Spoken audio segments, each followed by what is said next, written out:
அதுதானே உண்மை. கஷ்டப்பட்டு குடும்பம் கஷ்டப்பட்டு அந்த காலத்தில் எனக்கு நான் இந்த கோர்ஸை பண்ணேன். அவ்வளோ செலவு பண்ணி நேரத்தை இந்த கோர்ஸ் எனக்கான வேலை வாய்ப்பு திட்டம் கேட்கணும்ல. சும்மா ஏதோ படிச்சுக்கிட்டு அதையும் நல்லா இருக்கா சொல்லி நாட்டில் தானே நடக்குது. என்னப்பா பணம் தானே படிக்கிறோம். இது இதில் எனக்கு வேலை வாய்ப்பு அப்படின்னு சொல்லலாம்ல. ஏதோ கோர்ஸ் இருக்குது படிச்சுட்டு சரியா தவறு உன் பக்கம் நின்று கேட்குறேன். விளங்குதா?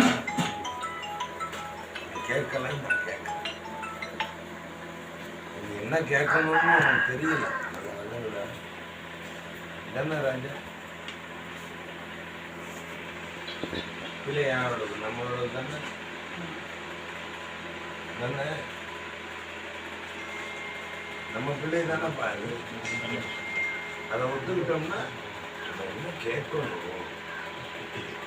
அப்படின்னா நம்ம உயர்வானவர்களா கருதுவாங்க. இவ்வளோ அழகாக கேட்கலாம்.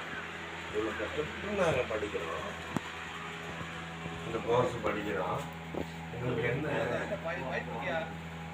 உங்களோட எதிர்காலம் என்ன? வேலை வாய்ப்பு திட்டம் என்ன? தெரிஞ்சுக்கலாம் அப்படின்னா ஒன்றும் எவ்வளோ என்னப்பா என்ன கேட்கணும்னு தெரியணும். அதுதான் தெரியும். விளங்குதா? யாரையும் குறை சொல்லணும். ஏன்னா நமக்கு அது தெரியாது. யாரும் என்ன கேட்கணும்னு சொல்லி யாரும் எல்லாரும் அப்படித்தான் நடக்கணும். விளங்குதா? அதனால நீ அப்படி நடக்கலாமா? என்னப்பா உணர்வுகள்